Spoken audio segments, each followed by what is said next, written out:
Okay, I'm going to go ahead and get started, and people can just join us whenever they want if they would like to, or if they don't want to, I guess that's up to them. And to those people who are choosing not to join us, I'm sorry that you're missing this right now. You might be watching this on video. Anyway, we'll just start kind of with a brief overview of what we're going to be talking about today. We'll kind of dive right into it, and we'll see how things go. We'll probably pause for questions periodically. I'm going to try to do them at fixed points during the presentation, just so that we don't break up the flow too much. But if I see questions that are very topical and relevant to what I'm discussing at any given moment, I will try to address them as they come in. I'm going to do my best to keep an eye on the questions list while I'm talking about stuff. I want to apologize ahead of time if some of the early part of this presentation is kind of fairly elementary and review for a lot of folks. My expectation is that most of the people interested in watching this are not super experts on probability and statistics kind of stuff, because if they were, they probably are already acing a lot of the probability-based SRM problems I come up with. At least that's my assumption, but it's also important to understand a lot of the basics just to really see where some of the formulas come from, some of the logic, and the more you understand the basics, the easier it is to kind of come up with ingenious solutions as you go along. So we're going to see how this goes. So as I mentioned, we're going to kind of start with the basics and some of the not so basics. Spend a little bit of time talking about statistics terminology and some of the basic applications. We'll talk through a few fairly detailed non-contest examples, just kind of things in real life where some of these concepts might come up. Spend a little bit of time working through them so that you can see just how some of this stuff actually goes into practice. We're going to talk about a couple of recent problems, two of them in fact, both originally written by me, that are reasonable enough to work through. We're not going to go through the actual code to solve them because that's already available online. You can find people that solve them, you can find the reviews and the editorials for those contests, but we are going to talk about how you break down the problem and how to solve them. And we're hopefully going to leave some time at the end for questions and a little bit of open discussion. So with that, let's kind of jump right into it. With the basics, we're going to talk about simple probability, just very, very basic, what's the chances of a single event happening. Move into a little bit of talk about multiple events, what's the chance of A and B happening, or what's the chance of A or B happening. We're going to talk about dependent versus independent events. Those are basically just things where the result of one might influence the chances of another thing happening. We're going to talk about permutations and combinations, which are important for counting. And we're going to get into binary probability distribution, which is kind of our first heavy-duty formula that we're going to get to look at. So let's continue along. I should mention I do have a couple of points in this presentation where I kind of am planning on taking a little breather for a minute or so, just so I can catch my breath, take a little bit of my coffee, and give everybody a chance to just, if they need to stand up for a second or whatever, not miss anything. I expect this to go at least an hour. We do have 2 hours blocked out, so we're gonna play it by ear and we'll see what happens. All right, simple probability. The simplest thing we're talking about, what are the chances of something happening? That sounds almost too simple, but that's really what we're getting at. And we want to talk in terms of simple because that's what is easy to understand. The probability of something happening should be between 0 and 1. If it's not, there's probably an issue, and it is a real number. It's obviously continuous. 0 means something is definitely not happening. 1 means it absolutely is happening. Anywhere in between tells you essentially the chances that something is going to happen. The higher the value, the more likely it is. And the way you calculate simple probability, you count up the number of ways to get the result you want, divide by the total number of possible results. Some of the most simple examples of that, if you flip a coin, assuming it's a fair coin that's weighted evenly, you've got heads or tails. There are 2 possible results, number of ways to get a head. That's one. There's one way it can come up on heads. Out of 2 possible results, your probability is 1/2. And of course, that's what I just described. That's probably the simplest and most common example you hear first off for probability. If you draw from a deck of cards, Chances of pulling a spade, there's 13 spades in the deck out of 52 cards in the deck, so your chances are 13 out of 52, or 1/4. Chance of pulling an ace, there are 4 aces out of 52 cards, or 1 in 13. Okay, that's the simplest thing. Now, let's say we have 2 different events, and we want to see what's the chance that both of those things happen. It's actually not that hard. Multiply the probabilities together. Now, note I am saying this, those of you who are more familiar with some of the more complex problems know that there are some nuances to this, and we'll get to those. This is just for very simple situations. Simple example, what are the chances of flipping heads twice in a row if you've got a coin that you're going to flip twice? And the answer is simply 1/2 times 1/2 equals 1/4.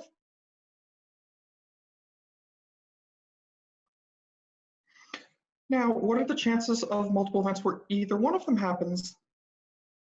In general, you're going to add the probabilities together. And a good example for this is drawing a card out of a deck and getting one of 2 different suits, either a spade or a heart. 1/4 plus 1/4 equals 1/2. Something important to note here is that getting a spade or a heart are things that can't happen at the same time.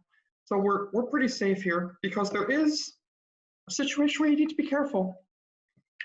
Specifically when you're dealing with the either or for things happening. Let's look at the problem if you flip a coin twice and at least one of them is a head. Now you might think that, oh, 1/2 plus 1/2 equals 1, but obviously that's wrong because it's entirely possible to flip tails both times. So why does that come out wrong? We need to account for the fact that both could happen at the same time. Simply adding them together, we're double counting in the situation that both of them happen. Kind of a funny example that I actually read in a mathematics textbook many, many years ago. Suppose a weatherman comes and is giving the forecast for the next few days and says, well, tomorrow we've got a 50% chance of rain, and the day after we've got a 50% chance of rain also. I guess that means over the next 2 days we've got a 100% chance of rain. Obviously, that's not accurate, and anybody who's mathematically inclined will certainly realize that pretty much immediately, probably laugh at the weatherman's expense, and realize, of course, he's not considering the fact that maybe neither day rains, and not accounting for the fact that if both days rain, we've double counted that. So how do we deal with this sort of situation where we're not being careful? There's an alternative calculation approach for the either-or scenario.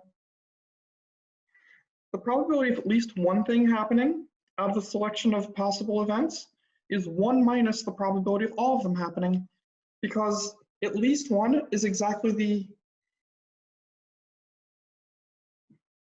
You know what? I actually just realized I made a small mistake here. So we're going to just kind of skip this slide, and I'll talk about it verbally instead.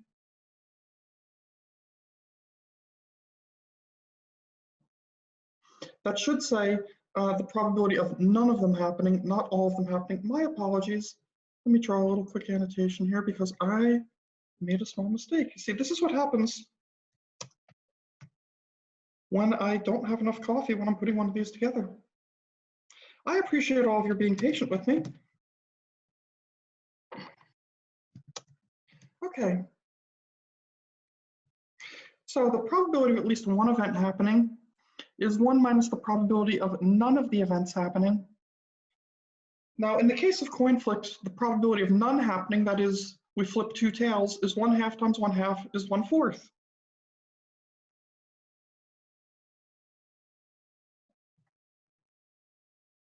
And then the probability that at least one happens would be 1 minus that 1/4, and is 3/4. So 3/4 is in fact our correct answer. I just kind of didn't use the right words to describe that. Again, my apologies for that. Thanks, everyone. All right, let's move on. We're going to pretend that that mistake never happened, right? All right, thanks, everybody. Oh, excellent. The annotations still show up when I change slides. Let's clear all of the annotations. There we go. All right. Okay, let's talk a little bit about independent events. I did mention we're going to talk about independent and dependent events. This is where things start to get interesting. Independent events means the results of one trial does not affect future events. Some common examples of this: flipping a coin or rolling dice. Allegedly, it was Albert Einstein who said this. I'm not sure if the quote is accurately attributed to him or not, but the phrase "dice have no memory." You may have heard of something called gambler's fallacy. If you're constantly throwing dice and always getting a bunch of 3s and 4s, you might think either that A, you are more likely to get 3s and 4s because those dice just like 3s and 4s, or you might think B, you're due to finally roll a 5 or a 6. Assuming we're talking about fair dice, if we're talking about loaded dice, that's a little different, but if we're talking about fair dice, that's obviously not true. Each individual roll is its own event and has its own chances of things happening. What happened before or what comes after do not affect each other. Another good example of independent events is drawing a card out of a deck with replacement after. That part is important because some of the early examples for simple probabilities I was giving you, the denominator of my fraction was 52. We're assuming all 52 cards are in the deck. If we're drawing cards without replacing them, then there's not going to be 52 cards in the deck anymore. So with replacement after or without replacement is an important phrase to look for when you're talking about different scenarios. That's going to tell you whether you're talking about independent or dependent events. Now, of course, independent events means they don't affect each other. Dependent events, as you might imagine, is exactly the opposite. The result of one trial does affect future events. Some common examples where this comes up: drawing 2 cards without replacement. So for our first draw, let's say we're looking to draw a spade, we might have a 13 in 52 chance of grabbing a spade. In fact, well, we do have a 13 in 52 chance of grabbing a spade. If we draw a second card looking for a spade again, we've now got a 12 in 51 chance of getting it because there are 12 spades left in the deck out of 51 cards. That second event depends on the first one. Pulling marbles out of a bag is another common example. I mentioned this one specifically here because that is one that actually is used in a lot of programming contests. Particularly, I've written any number of problems over the years that actually talk about pulling marbles out of a bag, usually red and blue marbles, but you can use whichever colors you like. That doesn't affect things. And of course, the probability for the second pull is different than the probability for the first pull. Even if we are doing what seems like the same thing, the conditions that under which we're making that pull are different, so we need to account for that. Okay, we're going to talk a little bit now about permutations and combinations.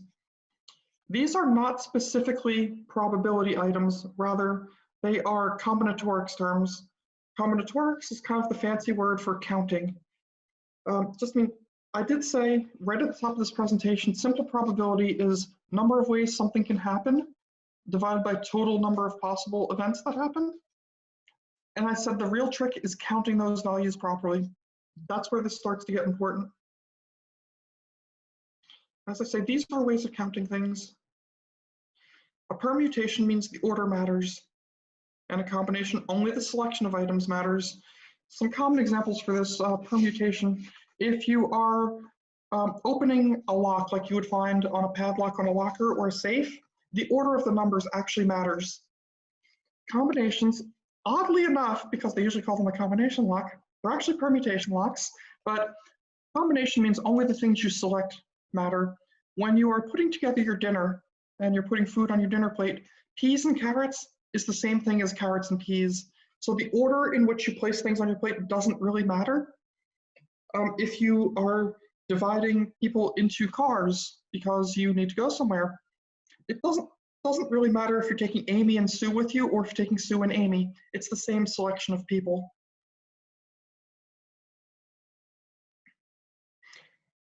So the simplest example of a permutation is how many ways can n things be ordered? A common problem that sometimes you get, especially even in elementary school, very early ages, is how many ways can you rearrange the letters in your name?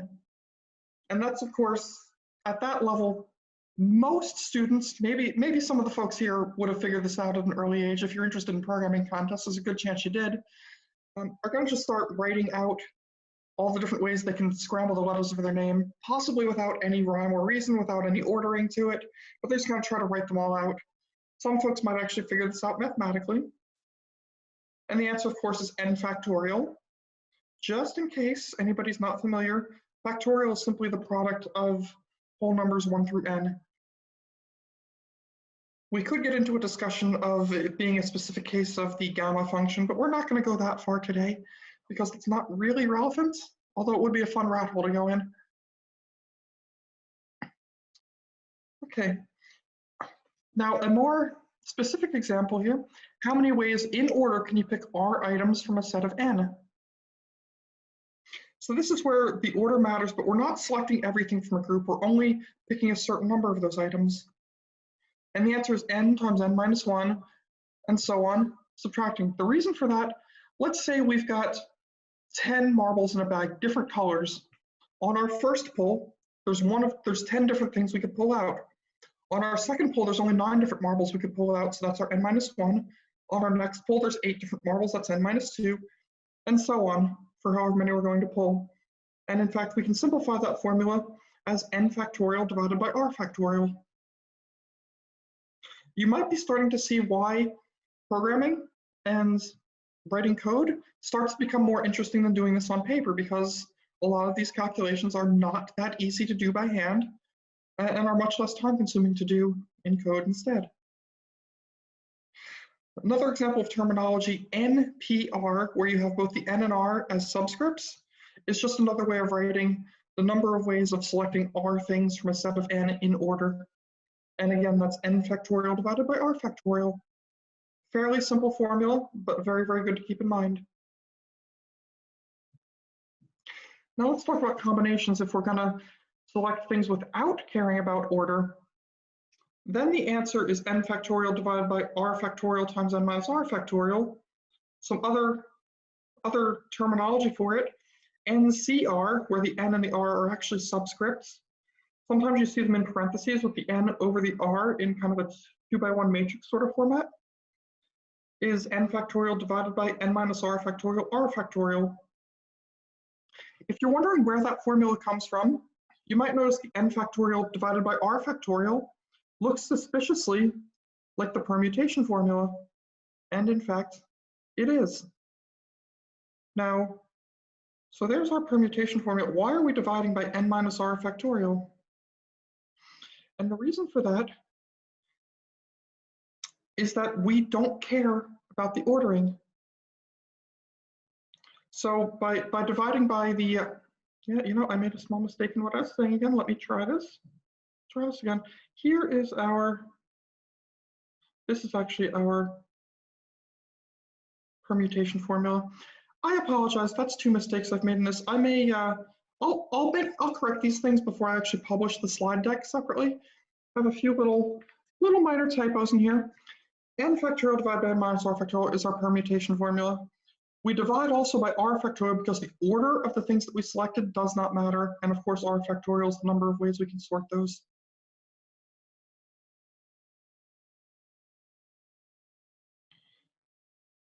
Binomial probabilities.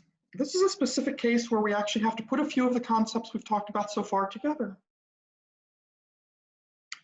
If something has a probability of p of happening, what are the chances that happens r times out of n trials? Now, we talked early on about throwing heads twice in a row when you flip a coin.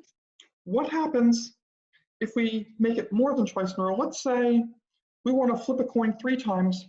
What are the chances we get exactly 2 heads? We're looking at what's called a binomial probability. To solve this, start with the notion that we let q equals 1 minus p, essentially the probability that something doesn't happen. If we're talking about a fair coin, both p and q are in fact 0.5. We could be talking about something that's not necessarily an even chance though.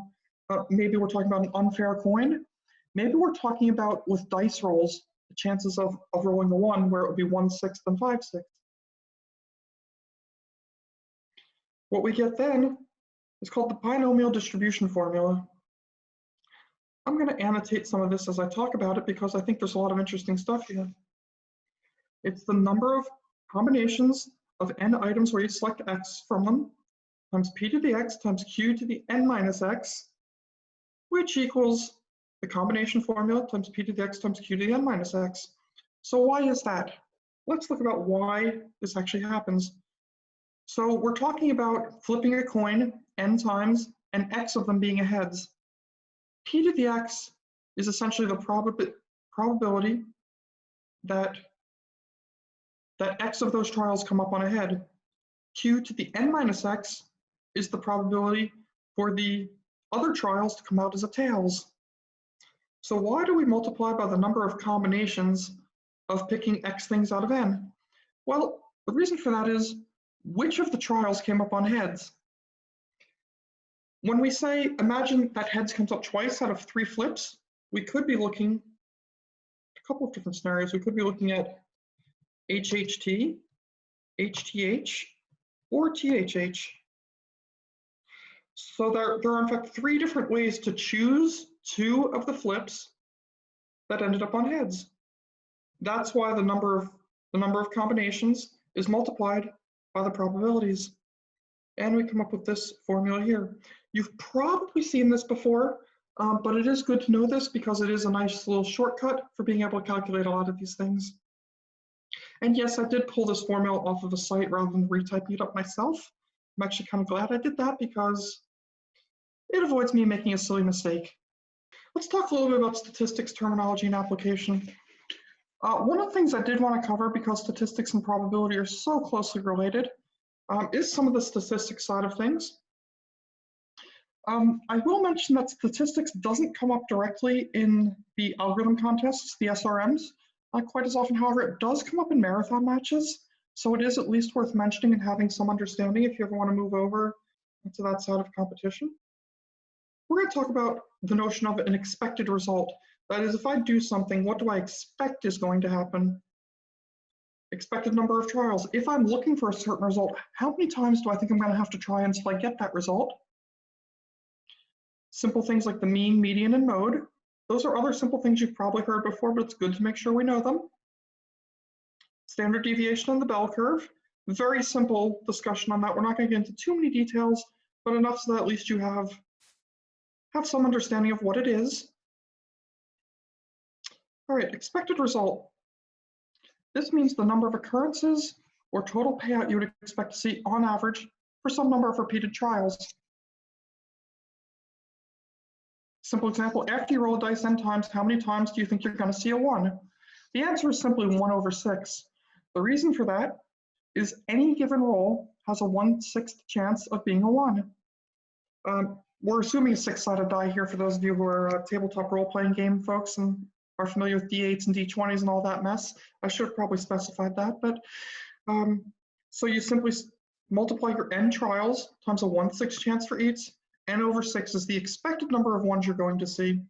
Now, does that mean you're definitely going to see that? Of course not. It means that's the most likely expectation you're going to see. It means over a whole lot of trials, the number of occurrences is going to tend toward that number, but that does not mean it's exact or definitely what you're going to have at any given point. Suppose you have a bag with 1 blue marble, 3 red marbles, and 6 black marbles. I told you I love marbles and usually red and blue are my favorite colors for these. Well, here we go. You win $10 for pulling the blue marble and $2 if you pull a red. What is your expected payout for a single pull? Now, some of you might be able to look at this and kind of work it out pretty quickly. But let's actually just go through and work this so you can see where the numbers come from. To calculate payouts, multiply the chance of each event by the payout for that event and then add those values together. Pretty simple. The chances of blue, red, and black are 0.1, 0.3, and 0.6, 1 out of 10, 3 out of 10, and 6 out of 10. I'm hoping we all understand converting fractions and decimals and percentages and that kind of stuff. So we multiply 0.1 times the $10 payout plus 0.3 times the $2 payout plus 0.6 times $0. We get an expected payout of $1.60. And that's all we have to do. So if it costs you $1 to play this game, it's actually a pretty good game to play, right? If it costs you $5 to play this game, it's probably a very bad idea to play this game. We'll talk more about lotteries a little bit later, but just to give you a clever example for now. Expected number of trials.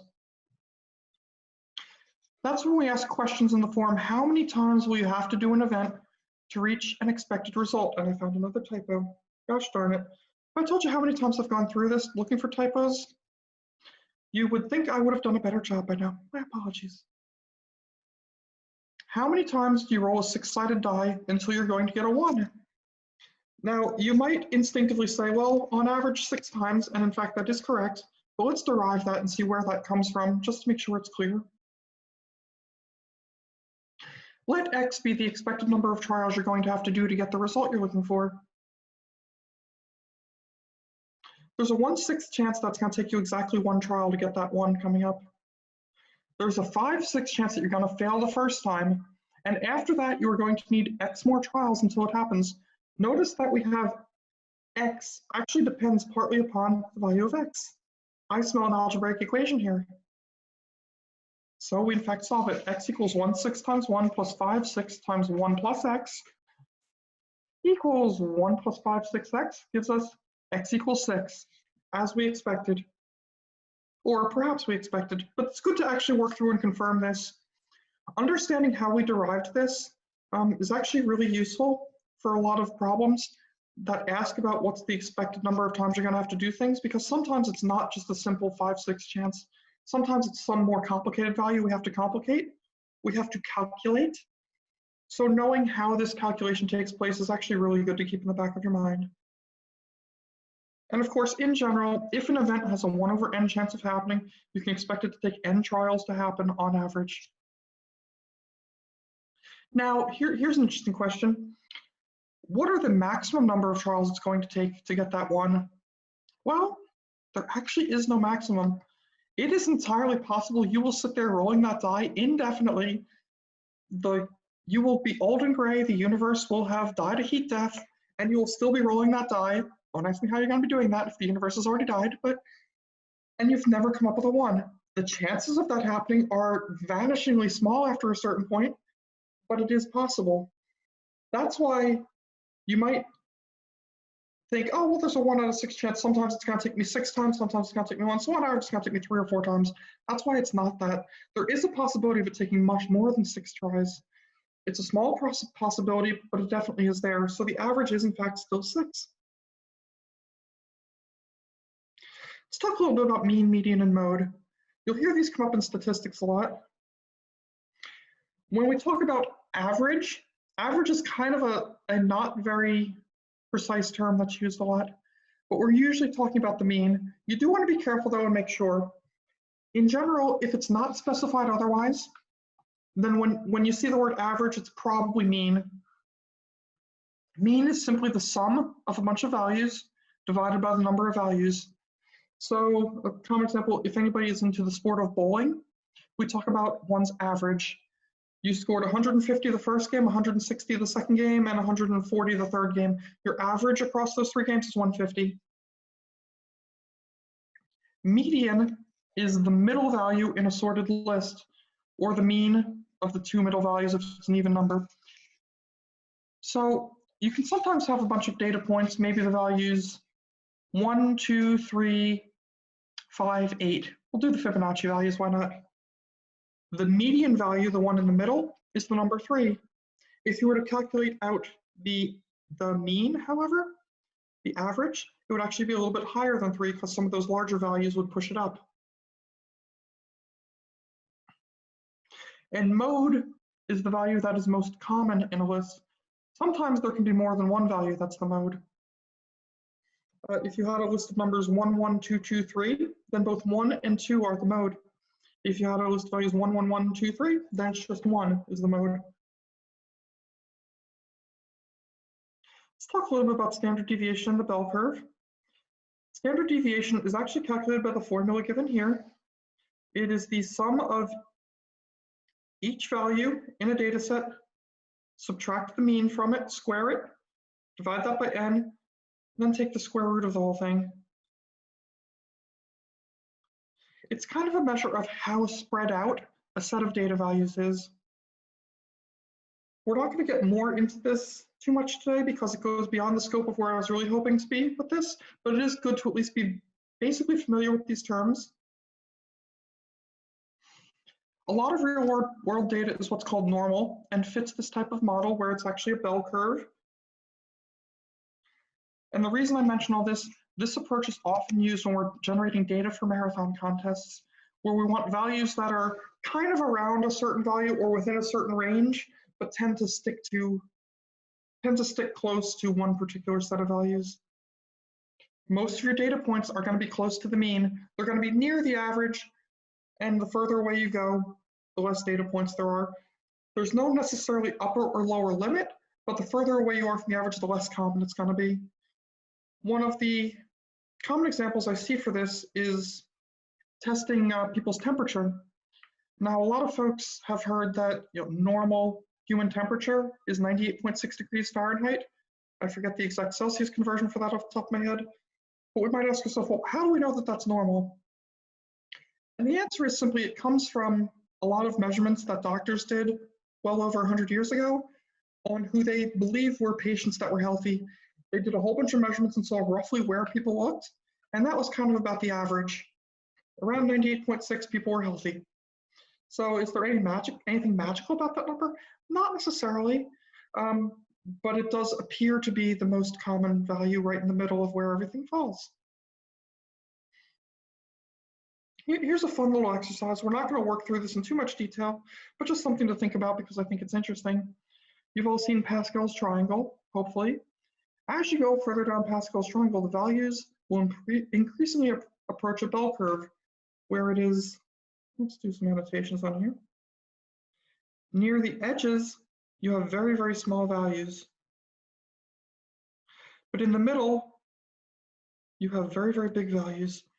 And as you still have somewhat big values near the middle, but as you get further away, it drops off very quickly. So the question is, why do those values actually look like a bell curve? I'll give you one hint. In the study of combinatorics, again, that's counting things, a common way to derive formulas is to count the same thing in two different ways. So we know that Pascal's triangle, each number is the sum of the two numbers above it. Imagine that going from, you start at the top, right up here, here's where we start, and we're going to go down to the next row. Suppose we make a coin flip to determine whether we go to the left or to the right. Heads we go left, tails we go right, for instance. Any given point in the triangle is the number of times we've rolled a certain number of heads and a certain number of tails. In this second row here, rolling one heads gets you on the left, right here.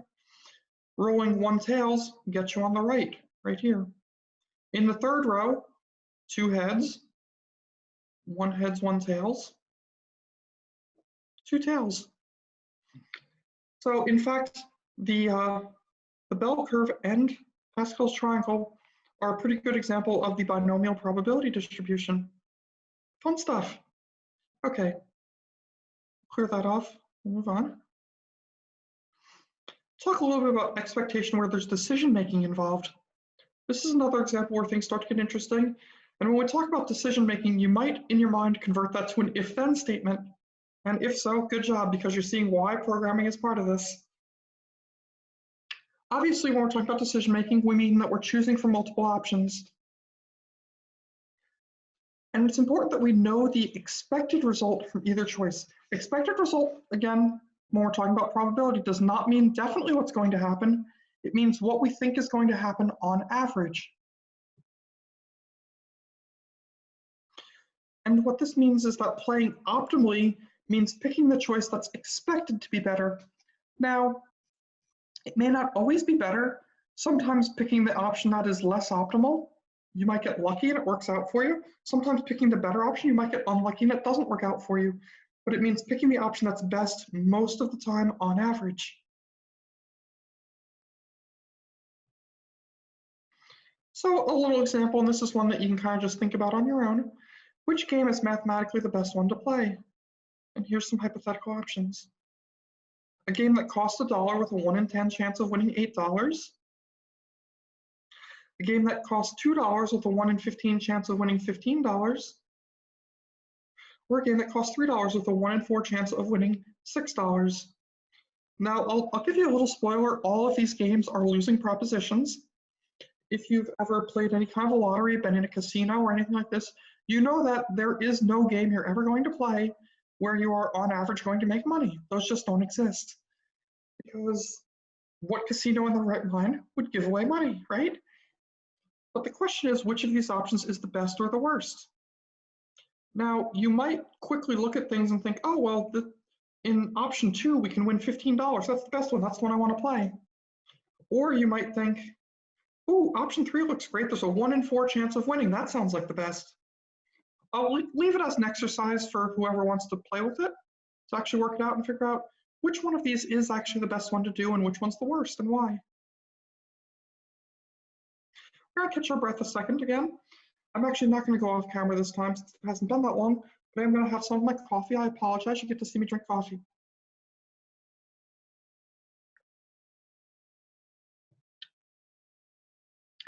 You might remember that programmers are simply tools that turn coffee into code and mathematics. It's true here as well. We'll kind of continue on. At our next breather, I might actually go off again for a minute to catch my breath, but for now, I think I'm good to keep going.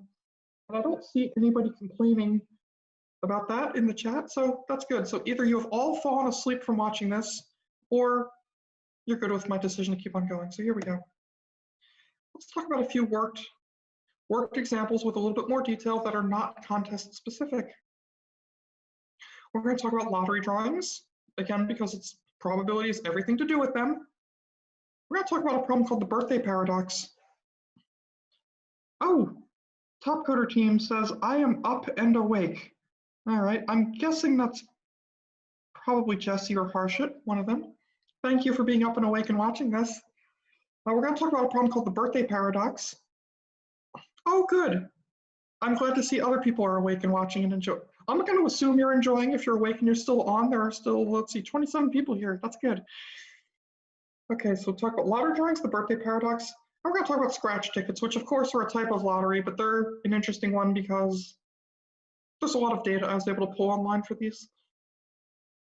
Okay, lottery drawings. Usually, at least in the United States, I don't know if this applies all over the world, but there's some number balls, 1 through n, and the lottery selects R of those balls. On your ticket, you also select R numbers.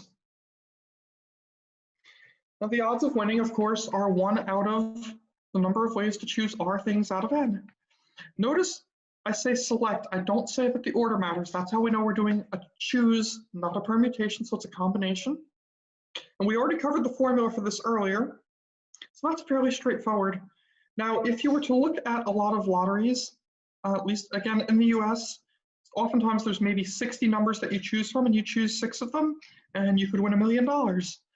Of course, if you work out the math, you would see that the chance of actually winning that is much longer odds than 1 out of 1 million, which is why in general, the lottery is not going to be a winning proposition. However, a lot of people enjoy it anyway, simply because they think it's fun to dream about what if they win. It's only $1 to buy the ticket. What I can say, mathematically speaking, is that somebody who buys a lottery ticket once a day for their entire life, mathematically speaking, is going to spend a lot of money and most likely isn't going to make a whole lot. That doesn't mean it's not fun, and that doesn't mean there's anything wrong with doing that as long as you're aware of what it is going into it. But that is mathematically how it works. Because of course, lottery drawings are a source of revenue for governments, and that's okay. Let's take a little bit more complicated example. How about you only match some of the numbers, but not all of them? Maybe you match exactly 3 of the numbers. Let's say that PR probability is the number of draws that match 3 over the total number of draws that are possible. The number of winning draws that match 3 out of the R selected numbers would be the number of ways to choose 3 of those R multiplied by the number of ways to choose the rest of the numbers from the non-winning numbers.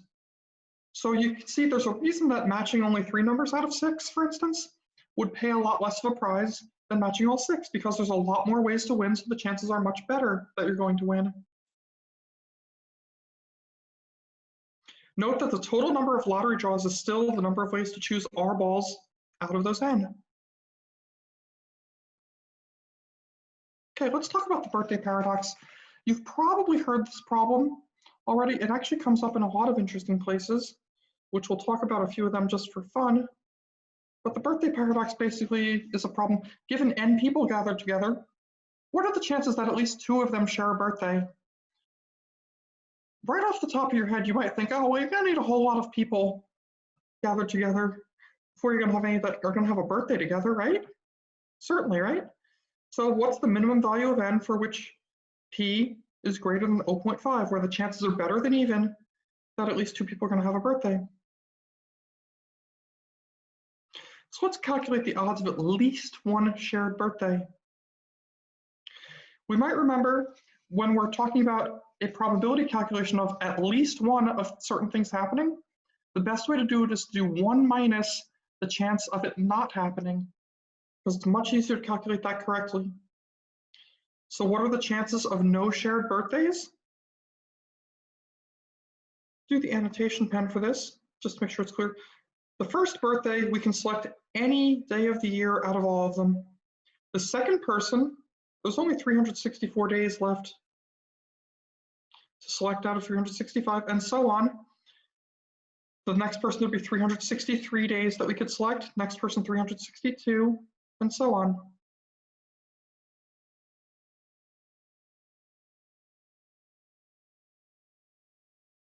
So the answer turns out to actually be somewhat surprising if you do the math on this. Get 23 people in a room and you have better than even chances that at least 2 are going to share a birthday. The reason for this, even though that might seem kind of counterintuitive, when you have 23 people in a room, there are a lot of different pairs of people that could actually be sharing a birthday together. In fact, there are 23 choose 2 pairs, which is 23 times 22 divided by 2, so 23 times 11, 253. Did I do my math right on that? I think I did. If I didn't, feel free to correct me.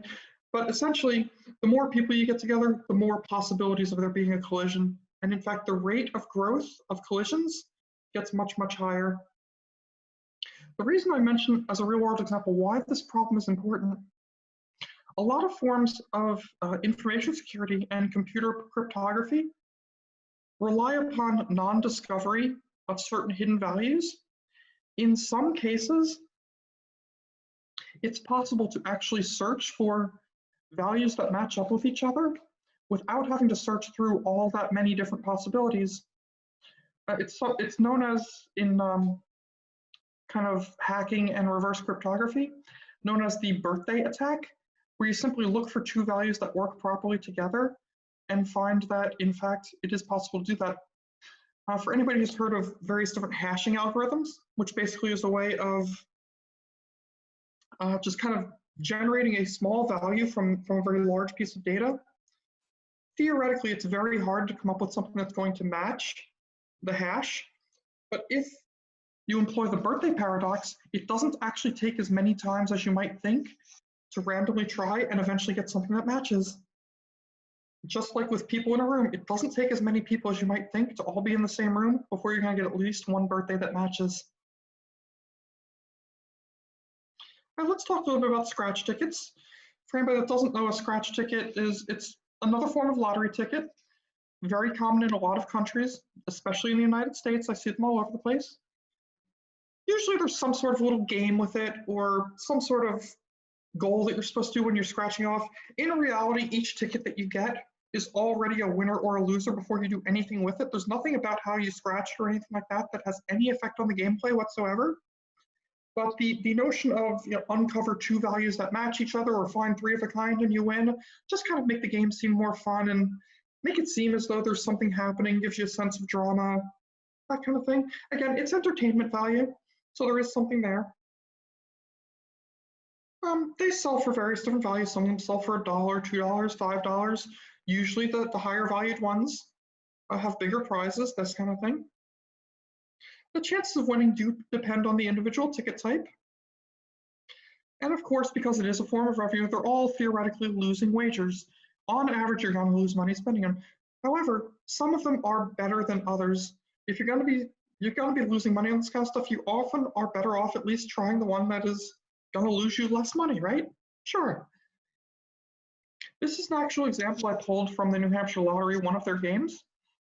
I did not pull the entire table, I just pulled enough of it so that you could see. At least in the United States, and again, probably most countries, the laws are written such that they do have to publish the odds of winning so that you know what you're getting into when you play. So for this particular type of scratch ticket, you could win $1, $2, $3, $5, or $8. It tells you how many total tickets are printed with that prize, and it tells you the overall odds of winning that particular prize. Okay, so we've got some good numbers here. And if you are remembering what we talked about expected payout and mathematical expectation, you can see where we're going with this. We can actually calculate how good of a scratch ticket is this. You might remember our formula for mathematical expectation is the probability of something happening times the payout from that happening, then add together all those different things, and that gives us our total payout. So we can actually put this together into a little spreadsheet where we multiply what you win times the odds of it happening, 1 out of whatever, and that gives us the expected payout for that particular event. Add those together, gives us our total expected win. And in this example here, again, with the caveat that I did not copy the entire table, so it's actually a little bit low compared to reality, but serves fine for the example. Our total expected payout for that ticket that we bought for $1 is 40 cents. So in fact, we can see clearly and mathematically that we are losing money on it. But now we know exactly how much. These are both fairly recent, that's why I actually chose them. They're also simple enough that I should be able to describe them without too much trouble here. I have done some other problems in days gone by, some of which have been frankly brutally difficult and made some people mad. They're more interesting problems, but they're also way more complicated than I can describe in a webinar format. So I kind of shied away from some of those. But hopefully we're going to see how some of the concepts we've been talking about play into actually solving these problems. You might remember having seen any of these if you've been doing a lot of SRMs lately. And those problems, of course, are card draw points and card draw game. You see, once you see card draw, there's a good chance you know that there's going to be some sort of probability, something coming up with it. And in fact, that is the case. In the problem card draw points, we've got a deck of cards of various values. And in fact, we're given as input how many of each value card are in the deck. The way the game works is you can keep drawing cards for as long as you like, and the score is the total of all the cards in your hand. However, if you ever draw a duplicate of a card you've already got, it's game over and you score a 0. That makes this interesting. And of course, the question is, what's your expected score if you play the game optimally? Okay, so there's a lot of things we can get. This is obviously not the exact statement that was in the problem, but it's kind of bullet points to give you the basic idea of what's being asked. And it's broken down in a way so that we can see kind of what some of the things we want to do. So you can keep drawing cards as long as you like. That means there's going to be some decisions involved as to when we choose to draw a card or when we decide to stop. If you ever draw a duplicate, game's over and you score 0. So we have a very clear point where we know that there might be no more payout to be had and there might be more risk. And we see very plainly is a expected score and play optimally. So that means what's going to happen on average, not necessarily every time, not guaranteed, but what's on average going to be what we expect to happen. Play optimally means we look at our different choices at each step and we make the selection based upon which one is going to have a likely better result. Okay. And of course, we're dealing with both probability and some mathematical expectation. In terms of programming, we need to keep track of which cards we've already drawn. The constraints of the problem are actually written such that I believe the maximum value on a card is number 15. This was done intentionally so that you can actually keep track of which cards you've drawn in your hand in a bit mask. Notice the fact that you never, essentially if you draw a duplicate, that ends the game. So you're never going to have a situation where you've got more than one of any given value in your hand. That makes it really easy to keep track. That also tells us there's 65,536 states we need to keep track of. As a programming contest person, You're probably thinking about these things as you're reading over the problem and as you're thinking about your approach.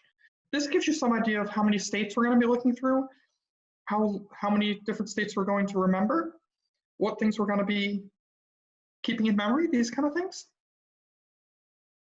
And we need to make decisions.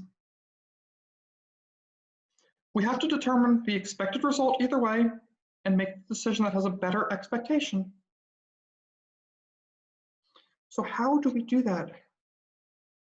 For each possible situation, and each possible situation meaning which cards we've drawn, determine the probability of getting each possible value on the next draw. Remember, if you have a bit mask indicating which cards you're holding in your hand, that also tells you which cards are remaining in the deck. Because we're given the composition of the deck to begin with, and we know which cards we've got in our hand, we know exactly how many of each value are left in the deck.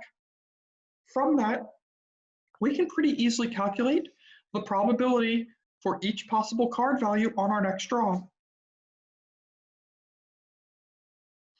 And then we have to calculate the expected value from drawing versus the known value of stopping and choose accordingly. So at each step, if we stop playing, then we're going to score exactly what is the total of the cards in our hand.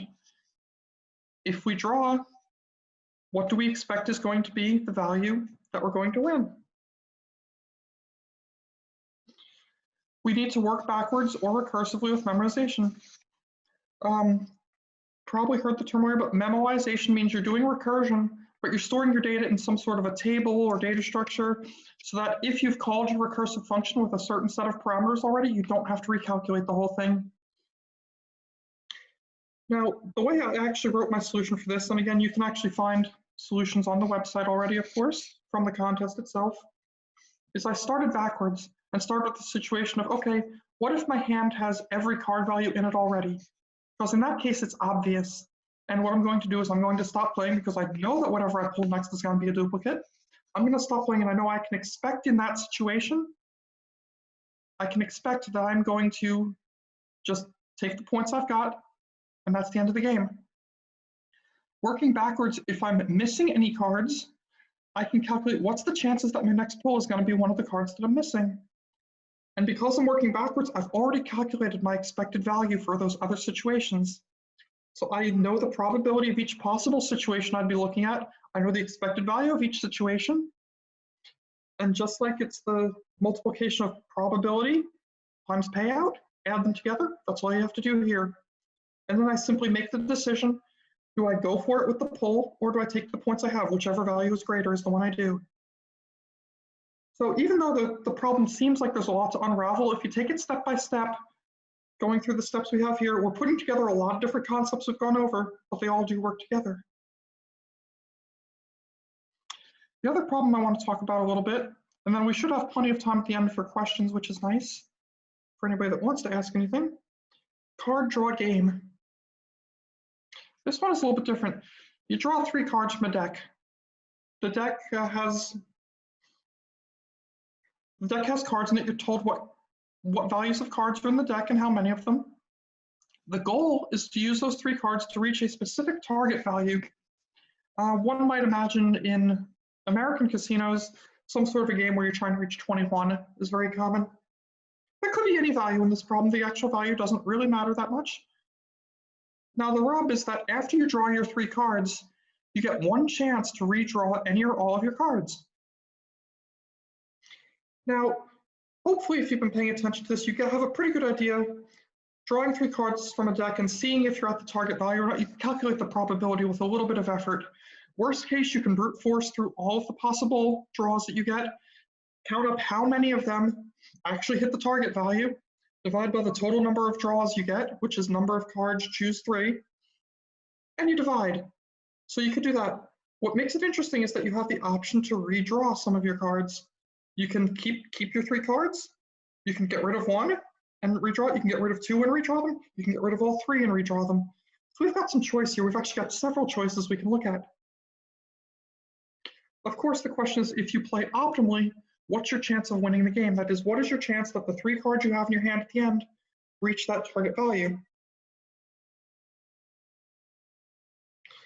So first, we consider all the possibilities for our initial card draw. And the way the problem was written, the constraints are such that yes, you actually can more or less brute force through that. Since there's only so many different values of cards that could appear, for each of the 3 draws, you consider what if it is one of these, what if it's a 1, what if it's a 2, what if it's a 3, etc. And just keep track of how many you've pulled out of the deck. It is important that you keep track of what you've pulled out of the deck because in this case, we're looking at one of those scenarios that we talked about right at the top of this where they're dependent events. We're talking about card draws from a deck where they are not replaced. You do have to definitely realize that, so it is important to keep track of how many cards are left in the deck and which ones they are. So we consider all of those possibilities. And now we need to look at the probability of winning. What if we keep all 3? What if we redraw 1, redraw 2, or redraw all 3 of them? So we're going to go through again and we're going to consider all possibilities for redrawing. Again, looking at the constraints of the problem, which I don't have fully outlined here, but you can see that the constraints are small enough you can actually go through all of these and figure out for every possibility, what are you going to get? And then you determine how many to redraw based on which is most likely to win the game. So what you do, there's actually 8 different things you need to consider. I know it sounds like there might only be 3, but the question is which 1 card do we redraw or which 2 cards do we redraw? Another way to think about it is you have 3 cards in your hand. Each of those 3 cards you can either choose to keep or redraw. So that's 2 to the 3rd. So there's 8 different ways you can look at it. You calculate the probability for each of those 8 scenarios, and you pick the highest one, because whichever one is the highest is what you're going to do. That's all I've got for today. We went just over an hour for that, but we do have plenty of time for questions. If anybody has a question, wants me to go back and cover something else again, that's totally fine. If nobody does, I guess that might be a little disappointing, but that's okay too. But I'll stay on for a few minutes, and I'll keep my eye both on the questions window and on the chat window, so that if anybody wants some clarification, wants me to talk more about something else, wants to ask a question that's somewhat related to this topic, but perhaps is a little bit different, I'm happy to go over that also. Either way, thanks everyone, and I hope you had some fun, maybe learned something. As came up in the chat, I will say it in the presentation, yes, this slide deck is going to be published. The problem sets that I'm talking about are already available in the problem archive. I believe there is going to be a video of this presentation that's recorded and posted later. It should be in the forum thread somewhere. It'll probably take a few hours until that's ready. And oh, okay, yes, and I see in the chat there's also a link. If you come up with questions later on, you're welcome to post them in the forum. If you have questions now that you want me to answer while I'm online, please do ask them now in the chat, because I'm not actively checking the forum thread just yet. To be able to do this presentation, I can only have so many different windows open at once. I'll give it another, say, maybe 2 minutes or so, see if anybody has anything they want to ask. If not, then we'll get ready to call it a day. Regardless, I hope you've all had fun. Perhaps we'll do this again sometime. We'll talk about some other things. If you have actually, if you have topics that you would like me to talk about for a future presentation at some point that we might consider doing, feel free to mention that also. I do believe there are plans to continue doing presentations like this from various different contributors. So if there's something you want, ooh, okay. So if there is something you want to learn more about, feel free to let us know. Okay, so the question that just came in is probability and statistics used in real world development. That's a great question, actually.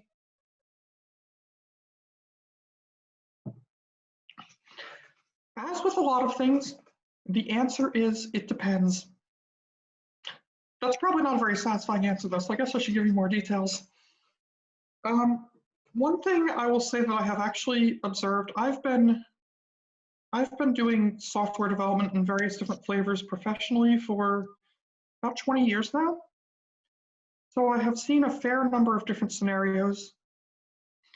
More often than not, I find that most software engineering, most programming, most development is actually remarkably simple. 80 to 90% of the stuff I see businesses dealing with is a whole lot of fetch data from someplace, do something to You would look at it, display it, let people edit it, and then store the data back. I saw another problem question come in, which I'll get to next. But so a lot of development really is fairly simple stuff, just about fetching data, saving data, storing data, printing data, importing data from someplace, exporting data somewhere else, displaying things nicely. That covers probably 80% of what happens in most businesses, realistically. So sometimes this stuff might seem irrelevant. Underneath the hood, however, though, this stuff may come up more often than you think. Probability and statistics comes up a lot in decision making. Comes up a lot in a lot of algorithms that do sort of heuristic based things, real world algorithms like Google Maps, etc. Okay, so for folks that don't know, I did actually work for Google at one point in my past, so I have to be careful what I do and don't say about that. I never worked in Maps, so I can't comment specifically on what they do. I wouldn't be able to actually comment on it anyway. But I would say just generally speaking, things like that, yeah, probability and statistics probably comes up quite a bit. What we call heuristic algorithms, which basically make guesses and try to look at what is most likely to be the correct answer first and spend more time on that and less time on things that are less likely to be the best answer. That's where you're going to see some probability and statistics come up. Where it comes up in businesses a lot, though, is simply in decision making, where statistics, you're going to look at, what's the average order size that our clients are placing. That can help you determine if there is, fake information coming through, orders that look like they're probably not real because they're either so small or so ridiculously large that they couldn't possibly be real. We talked about things like the bell curve, where the further you get away from the mean, the average, the less likely that is to happen. If you see that happening a whole lot, that's kind of a clue for you that maybe something is wrong. So these things do certainly come up. Okay, so I'm hoping that answers your question well enough for now. We can certainly go into deeper discussions about that on the forums or wherever if we want. But to make sure that okay, good, that did, thanks. Okay, and I do see the other question. Thank you, Harsh, for copying it to the chat also. In the birthday paradox problems, what about the probability of 3 people sharing the same birthday or K people having the same birthday? Okay, so that gets a little bit more interesting. I don't know if there's a good closed form formula for it right off the top of my head, but this is certainly where programming would come into it. You could certainly write a dynamic programming solution, and it would look something like, your state space would look like the number of birthdays that are shared by n people for n equals 1, 2, 3, however many, and you recurse on that. As you add each additional person, what's the probability that the new person coming into the room shares a birthday has the same birthday as 3 people already have, as 2 people already have, as 1 person already has?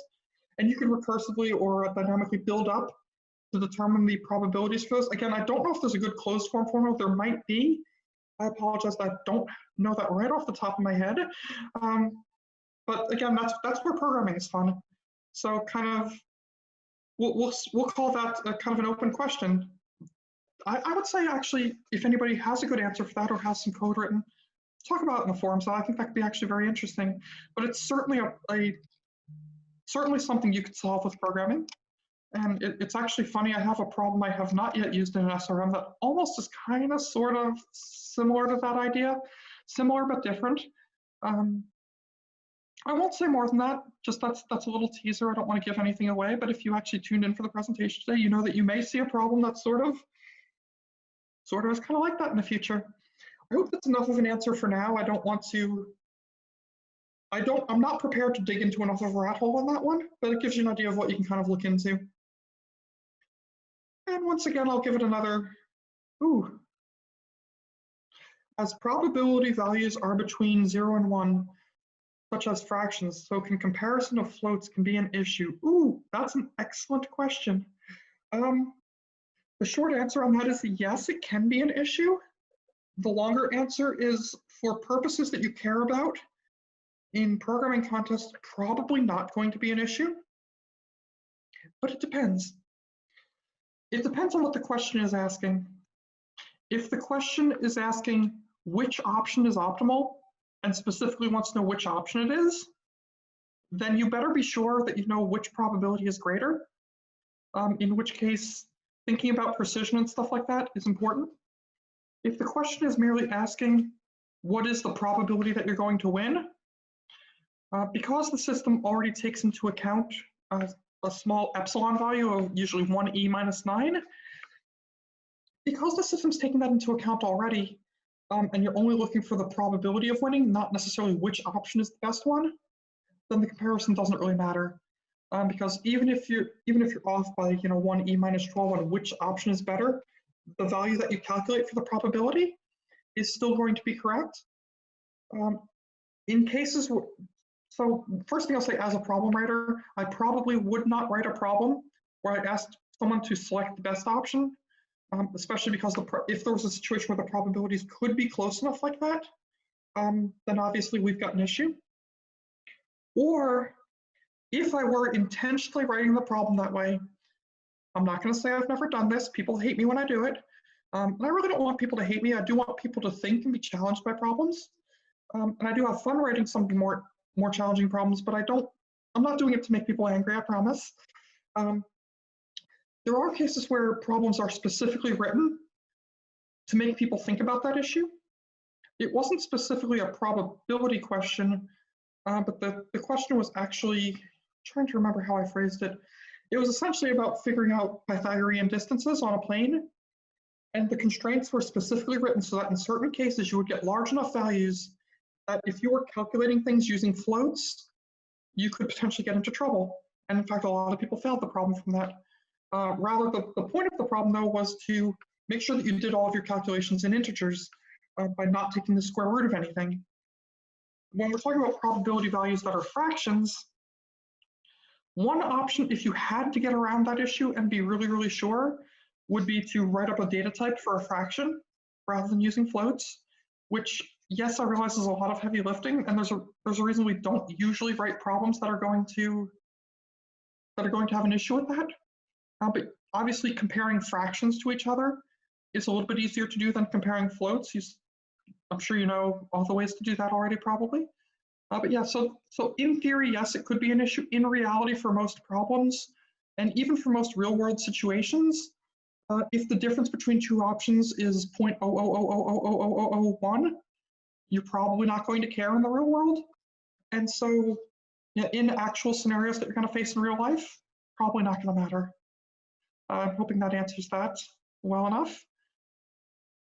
Anybody else have a question they would like to ask? We'll give it another minute or two.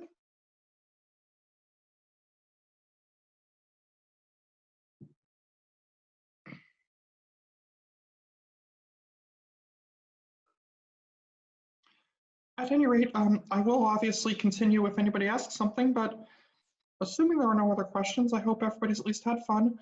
And again, do post your thoughts on other content you'd like to see, other questions you have.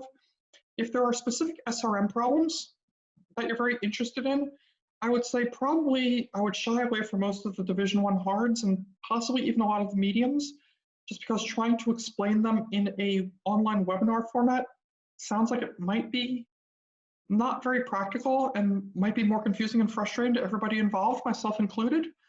But if there's any kind of medium difficulty problems that you specifically want to see worked out and get some insights on how one might go about solving them, or a specific type of problem that you think is worth talking about, certainly let us know, and we'll see about putting together a presentation to talk about those and some of the underlying concepts. Let's see. Machine learning equals probability and statistics. Yes and no. Machine learning is a whole nother concept. It builds upon probability and statistics quite a bit. I'll say more or less yes. We'll leave it at that. That machine learning is a whole nother topic and a rat hole I definitely don't want to get into today, only because we'll never get out of it. That's also more applicable to a lot of the marathon contests and some of the hardcore data science contests we have with some of our real world client data. But I do think that's definitely an interesting discussion And if we don't already have one scheduled, we may even have already thought about it. Something about machine learning and data science certainly would be an interesting presentation to do. Not sure who would do that one, whether it would be me or somebody else. There's a lot of us that could probably do an interesting discussion on it. Yeah, all right. Again, I'll make a few quick edits to this slide deck before posting it, before sharing it online and posting it with everybody, just to make sure that I correct a few little typos and clarify some things that as I was going through this with you all today, I realized may not have been clear or may have been some mistakes. We obviously don't want to have those up. And yeah, it'll be up to probably Harshit or somebody on that side to make sure that the video gets posted. Again, do feel free to post your questions in the forum. I will do my best to respond to them as I see them come in, if anybody has a question after the fact. But other than that, I hope everybody has a good rest of your day. For those of you that are kind of stuck at home, not able to go to work, not really able to go out anywhere lately, which is a lot of us, I wish you all the best and have fun being online. All right, everybody, take it easy.